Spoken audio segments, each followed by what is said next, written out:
Las heridas pueden ser físicas o mentales, pero el crimen deja cicatrices en todo lo que toca. Aunque los factores que lo generan son complejos, este crece cada día como un cáncer que consume a nuestra sociedad. Esto obliga a los agentes de la ley a auxiliarse de métodos científicos modernos, como la psicología y la criminalística. La guerra parece no tener final, pero una cosa es cierta: puedes correr, pero no esconder. Esto es Testigos del Crimen, con Guadalupe Gutiérrez y Roberto Coria. Frecuencia Cero, la otra radio.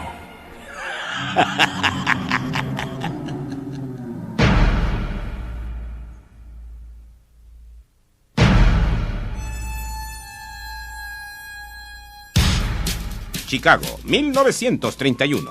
Después de enviar a la cárcel al peligroso criminal Al Capone, Eliot Ness emigra a la ciudad de Cleveland, en donde continúa su lucha contra el crimen como jefe del departamento de policía local. Sin embargo, una serie de grotescos homicidios acontecen en las inmediaciones de Kingsbury Run, significando tal vez el más grande reto en la carrera de Ness. Hoy, en Testigos del Crimen, el caso del carnicero de Kingsbury Run. Quedan con ustedes Guadalupe Gutiérrez y Roberto Coria. Frecuencia Cero, la otra radio.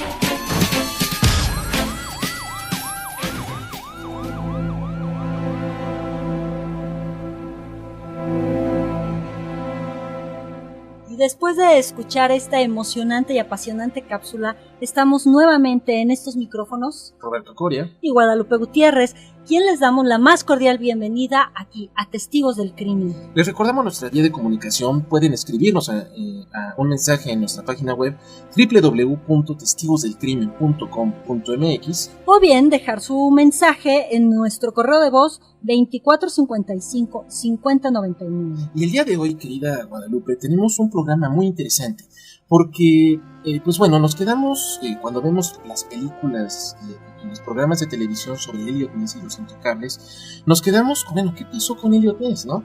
Suponemos que continuó su carrera policial, pero no sabemos más allá de ello.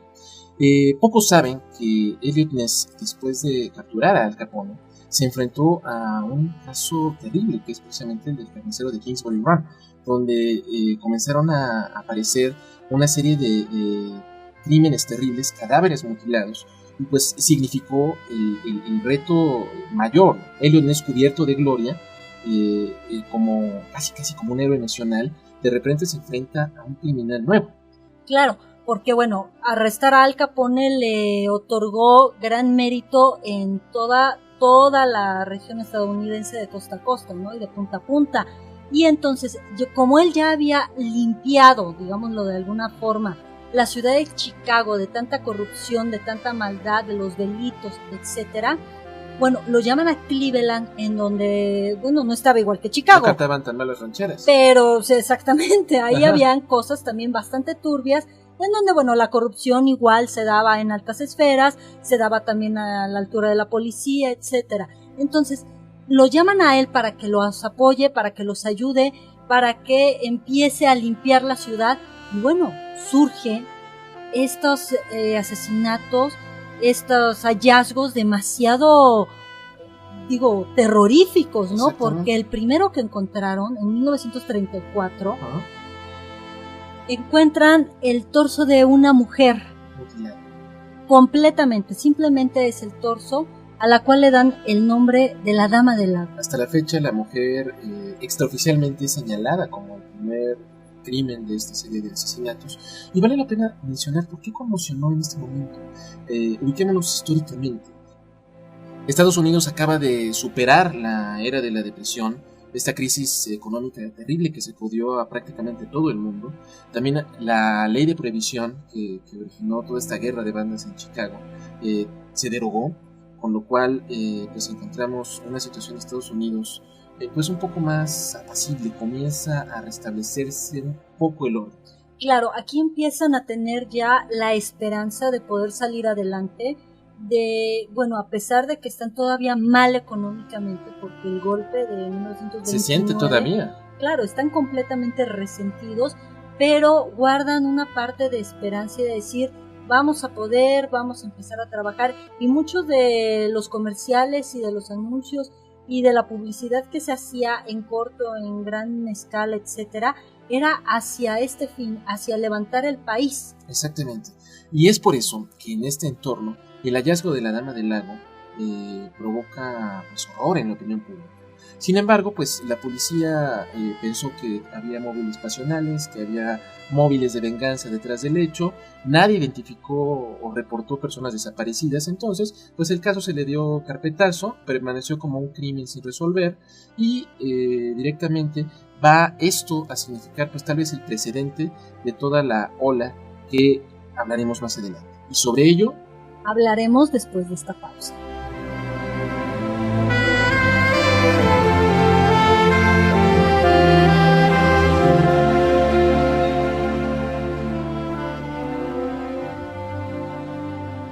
Si quieres descubrir al asesino, quédate con los testigos del crimen.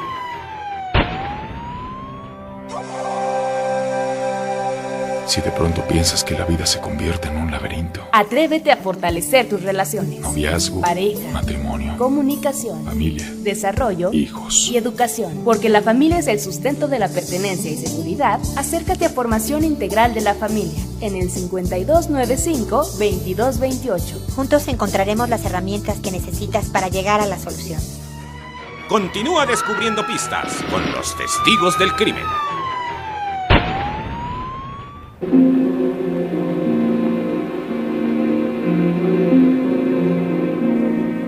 Y bueno, ya estamos aquí nuevamente en Testigos del Crimen y como mencionamos hace un momento, llamaron a Ness para empezar a ayudar a la policía de Cleveland. Pero ¿quién era Eliot Ness? Comencemos diciendo que Eliot Ness nace el 19 de abril de 1903 en la ciudad de Chicago, precisamente. Era hijo de Peter y de Emma Ness, un par de panaderos noruegos. Y pues él desde chico se comenzó a manifestar como un muchacho noble, recto, íntegro, obediente, que observaba muy bien las normas de conducta, ¿no?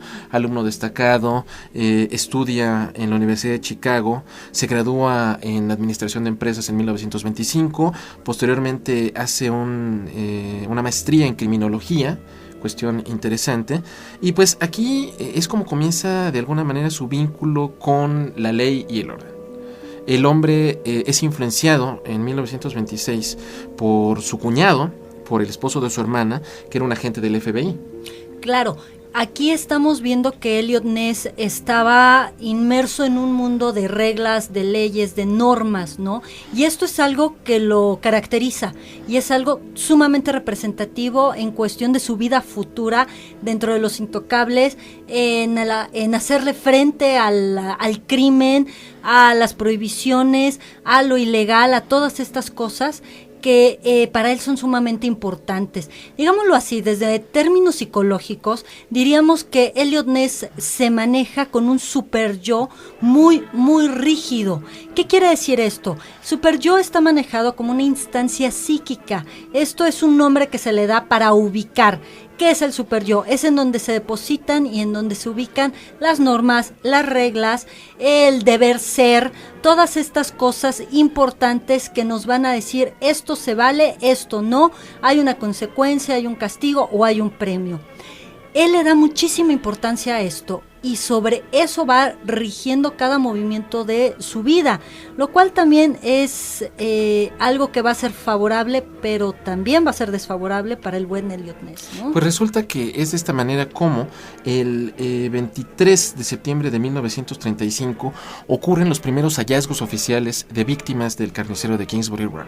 Primeramente en la zona de Jack Ash Hill se encuentra un cadáver mutilado cuyo identidad permanece desconocida y solamente a unos metros se encuentra un segundo cadáver en circunstancias similares y obviamente la identificación, aquí en este caso se pudo hacer estudios de dactiloscopía y se identificó el cuerpo como el de Edward Andrassy, un sujeto que igualmente fue decapitado. Las extremidades, algunas de ellas fueron mutiladas, pero llamaba la atención la nitidez y la precisión de los cortes que se hacían. Sí, porque los cortes eran limpios, no había mancha de sangre, es más, quedaban perfectamente lavados, drenados, y el corte en las cervicales era sin lastimar ningún hueso. Exactamente, se tenía dada las características de las lesiones, que se había drenado el cadáver antes de hacer las mutilaciones, de tal suerte que no manchara, que no dejara indicios que obviamente pudieran revelar a la identidad del victimario. Claro, con esto también estamos empezando a ver que la persona quien cometió todo esto era alguien sumamente obsesivo. Meticuloso. Demasiado meticuloso y muy demandante consigo mismo, es decir, con una autoexigencia tal que no podía permitirse ensuciar o manchar el lugar en donde estaba. Y que de alguna manera poseía los conocimientos y los medios para llevar a cabo estos delitos. Se tiene también la idea de que conocía bastante bien el área, porque se podía mover libremente, como lo hiciera Jack el Destripador, de quien hablábamos en programas previos, por el área impunemente, sin que nadie le llamara, sin que despertara la atención de la gente. Claro, además en los lugares en donde fueron encontrados los cuerpos no eran los lugares en donde se cometían los asesinatos ni el descuartizamiento. Exactamente, era el lugar de hallazgo. Pues al hallazgo del cadáver de Andrassy siguió el 26 de enero de 1936 el descubrimiento del cadáver de Florence Genevieve Polillo. Esta mujer, quien tenía antecedentes de prostitución, fue descubierta en circunstancias similares. Y vale la pena aquí decir que, de alguna manera, el resto de las víctimas, que alcanzaron el número de 12 de manera oficial, estaban perteneciendo a clases desposeídas. Eran prostitutas, eran desamparados, eran vagabundos. Algunos de ellos jamás se precisó siquiera cuál era su identidad o de qué sexo eran. Había mutilación genital en algunos de ellos, y pues obviamente esto tenía desconcertada completamente a la policía. Claro, había una gran confusión porque no sabían hacia dónde dirigirse ni podían entender qué pasaba. Y precisamente, ¿cuál es el significado de estos crímenes? De ello continuaremos después de la pausa.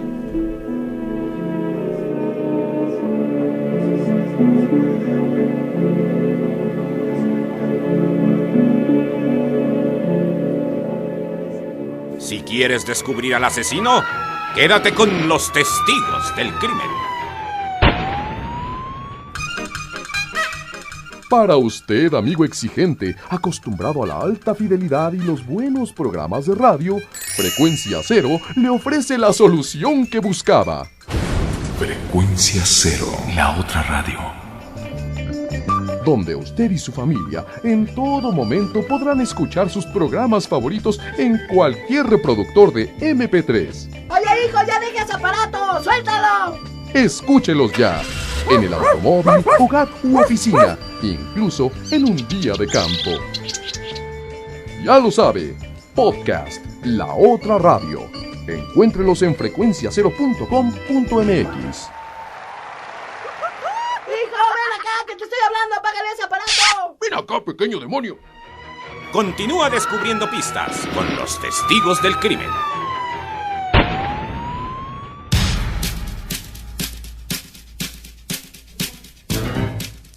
Y bueno, ya estamos aquí de regreso para hablar acerca de las mutilaciones. Sí, ¿cuál era el significado, cuál es el simbolismo que puede representar para un asesino el mutilar la cabeza, los brazos, las piernas de una persona? Bueno, encontraban solo el tronco. Ajá. Quitaba las piernas, lo cual significa esta parte en donde se queda uno sin soporte. Las piernas son lo que sostiene el resto del cuerpo, lo que nos da también fortaleza, ¿sí? Para levantarse, caminar. Digo, estas frases, ¿no? De levántate y sigue, ¿no? Es porque algo te está sosteniendo para continuar. También esta parte de los brazos. Digo, ¿para qué nos sirven los brazos? Para abrazar, para tocar. Claro, para sentir también el cuidado, la protección, ¿no? Decir, mientras estés en estos brazos vas a estar bien. ¿Qué nos puede remitir esto al asesino de Kingsbury? A que esta persona se sentía sin sostén, sin protección, sin cuidado, ¿sí? Sin sentir a alguien que lo pudiera apapachar, que lo pudiera apoyar, que lo pudiera proteger. Entonces, cuando los quita es, yo no los tengo, porque eso no sirve, entonces fuera todo esto. Era una persona que se sentía rechazada, que no tuvo afecto tal vez en su infancia. Exacto, digo, como una hipótesis podría plantearse esto. ¿Y la cabeza? Y la cabeza, bueno, es nuestro centro principal de pensamiento, de razonamiento. Aquí pasa todo. Por ejemplo, cuando hay muerte cerebral, oficialmente la persona está muerta. Claro. ¿Sí? Es por eso tanta la polémica acerca de la eutanasia, a que si a alguien se le puede quitar los tubos, no, etcétera, cuando hay muerte cerebral. Él anulaba completamente el pensamiento, ¿sí? En donde decía, no quiero pensar, y los pensamientos a lo mejor que tenían, pues no eran muy favorables, obviamente, claro. Pero él se los quitaba a las víctimas en una forma proyectiva. Entonces el tronco, pues sí, contiene todas las vísceras, intestinos, etcétera, pero ya sin todas estas extremidades importantes, ¿como para qué te sirve? Además de que les estaba robando la identidad. Sin el rostro, sin huellas dactilares, tengamos en cuenta que en este momento únicamente se conocían los tipos sanguíneos. Los estudios de DNA, de genética, todavía pues ni siquiera se conocían remotamente. Entonces pues obviamente con el doble significado de que hacía más difícil a las autoridades la identificación de los cadáveres y obviamente evitaban cualquier posible vínculo con la identidad del sospechoso. Claro, y también había mutilación genital. Eso es interesante también. Claro, porque esto lo que estaba haciendo era mutilar la sexualidad, lo que nos habla de una falla en la identidad sexual, porque se hablaría de alguien bisexual como gusto o preferencia, en el sentido que escogía a hombres o mujeres indistintamente. Contrariamente a Jack el Destripador, que elegía exclusivamente mujeres. Claro. Es interesante. Y sin embargo, pues obviamente la policía estaba completamente desconcertada. No sabían qué hacer. Obviamente Eliot Ness, acostumbrado a estos métodos donde llegaba haciendo redadas espectaculares, donde llegaba disparando escopetas al aire, donde tumbaba puertas, donde llegaba con hachas a romper barriles de cerveza, pues obviamente estos métodos eran inoperantes para un caso como este. Claro, eran poco funcionales, ¿no? Él llegaba a lo que sabía y a como creía que iba a encontrar, así como todo lo que hizo con Al Capone y los otros gángsters, pero aquí era completamente inoperante en el sentido que tenía que ser más sutil y Eliot Ness no lo era. No lo era un hombre más bien de acción frontal. Se tiene documentado también que en algún momento, frustrado por el avance en el número de víctimas a lo largo de esta ola de crímenes de 3 años, hizo una redada en las zonas marginadas de la ciudad, arrestó vagabundos, interrogó a desamparados y finalmente ordenó que se quemara toda esta comunidad improvisada hecha con cajas de cartón y con láminas, algo que pues le valió la crítica severa de la opinión pública. Él tenía toda la presión política, social sobre los hombros porque no era capaz de capturar al carnicero de Kingsbury Run. No se me hace muy diferente el escenario a los crímenes de asesinos del asesino de la tercera edad del cual hablamos recientemente. Y pues bien, ¿quiénes eran los sospechosos de haber cometido estos delitos? Bueno, uno fue de los más interesantes, fue un médico que era Francis Sweeney. Este era, un médico de familia irlandesa, el cual tuvo una infancia muy, muy accidentada, en el sentido que tuvo un papá bastante malo, con antecedentes de alcoholismo. La mamá muere cuando él tenía 9 años. Fue muy desprovisto de cariño, de afecto, de apoyo, muy poco empático. Sin embargo, él a lo que se dedica es a la medicina, como una forma de compensar el poco apoyo y la poca ayuda que tuvo en la infancia, y que él trataba de proporcionarla, pero en realidad siempre fue un médico gris, bastante mediocre. Exactamente, y aunque hubieron algunos otros sospechosos, él recurrentemente salía en la investigación como uno de los sospechosos más notorios. ¿Qué pasó? ¿Cuál fue el desenlace de esta historia? ¿Realmente Francis Sweeney fue el asesino de Kingsbury Run? De ello, ¿qué te parece si platicamos? Después de esta pausa.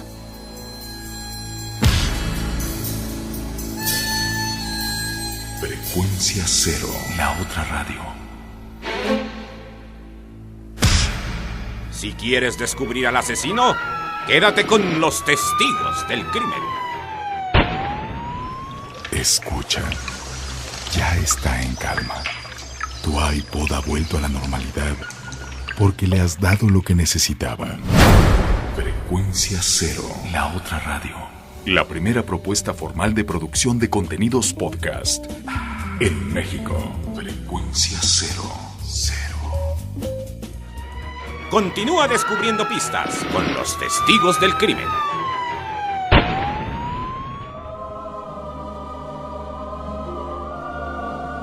Y ya estamos de regreso en Testigos del Crimen.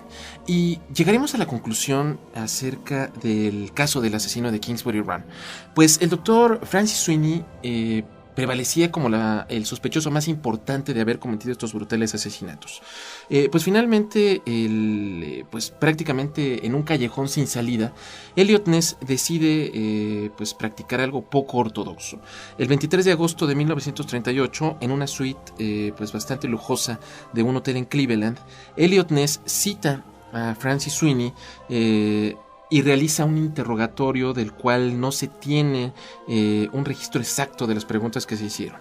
En este lugar estaba Eliot Ness, estaba el doctor Royal Grossman, que era el psiquiatra de la corte de Cleveland, estaba el teniente David Cowles, uno de sus principales colaboradores, y estaba Leonard Keeler, uno de los inventores del polígrafo.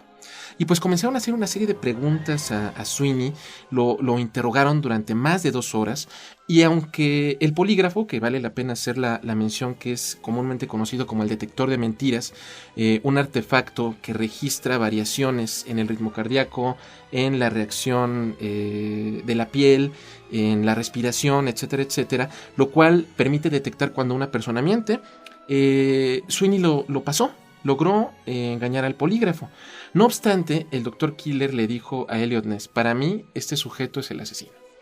Entonces, sucedió algo bastante curioso. Eliot Ness, obviamente teniendo que manejar con mucho tacto el crimen debido a la presión del alcalde de la ciudad y debido a que el primo de Sweeney era un congresista llamado Martin Sweeney, un hombre muy poderoso, muy colorido, se dice que era un hombre bastante corrupto incluso, obviamente debían de manejarlo con pinzas el asunto. Y curiosamente, 3 días después de que se realice este interrogatorio, Francis Sweeney decide voluntariamente internarse en un hospital para enfermos mentales. Y aquí también, después de este internamiento, cesan los crímenes. Exactamente. Aquí vale la pena preguntarnos, ¿él era realmente el asesino? ¿Eliot Ness logró hacer algún trato para que el tipo voluntariamente se internara en el manicomio, pensando que obviamente con el poder del primo, y con la poca evidencia que tenían, lograr una convicción certera?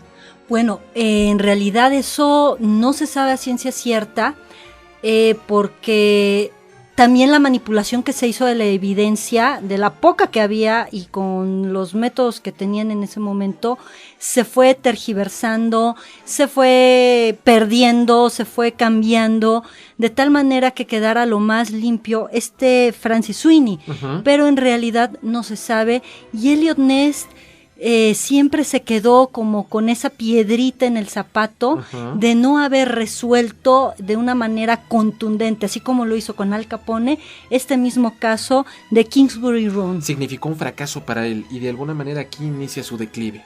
Es irónico porque en muchas fuentes se señala a el propio Eliot Ness como una víctima más del carnicero de Kingsbury Run. Sí. Es una víctima más, el hombre, su carrera queda prácticamente desmoronada, se retira posteriormente a la iniciativa privada, intenta lanzarse como candidato político a alcalde de Cleveland, pierde la elección, es un golpe terrible para él y finalmente termina sus días en su casa y muere de un paro cardíaco. Sí, muere tranquilamente, digámoslo así, después de un paro cardíaco, pero una de las cosas interesantes es que nunca lo hirieron de gravedad ni en sus ataques frontales contra los gángsters y todo esto. Muere tranquilamente en su casa, tuvo solamente una hija y fue todo lo que hizo, pero siempre tuvo la sombra del asesino de Kingsbury Road. Y sin embargo, Eliot Ness es bien recordado gracias a los programas de televisión, gracias a las películas, gracias incluso a los cómics. Encontré la referencia de una novela gráfica llamada Torso del artista Brian Bendis, donde se hace una historia conjetural de lo que pudo haber ocurrido detrás de estos terribles crímenes. Y pues Eliot Ness es de alguna manera una figura pues importantísima en el mundo policial. Yo creo que es uno de los investigadores más brillantes, uno de los investigadores más dedicados y que tenía pues convicciones sólidas referente a lo que estaba bien y a lo que estaba mal y que siempre se guió por las reglas. Claro, y también es un ejemplo a seguir, fue y es una figura identificatoria para muchas personas que se han querido dedicar a este asunto de la criminalística, de la investigación, de la parte detectivesca, para encontrar al malo, al culpable, en fin. Y pues nos despedimos por esta ocasión. Guadalupe, ¿de qué vamos a hablar el siguiente programa? Bueno, va a ser un programa muy importante, muy interesante, que vamos a hablar acerca de el dolor de ser mujer en la frontera. Eso será nuestra próxima emisión. Estuvimos con ustedes, Guadalupe Gutiérrez y Roberto Coria, testigos del crimen.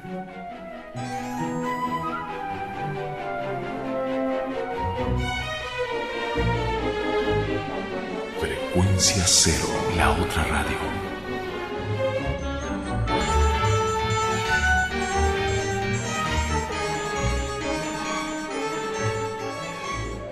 Esto fue Testigos del Crimen, con Guadalupe Gutiérrez y Roberto Coria. Mantente en contacto con nosotros en www.testigosdelcrimen.com o al teléfono 24 55 50 99. Testigos del Crimen, un programa más de Frecuencia Cero, la otra radio. Lo mejor de la radio en la palma de tu mano.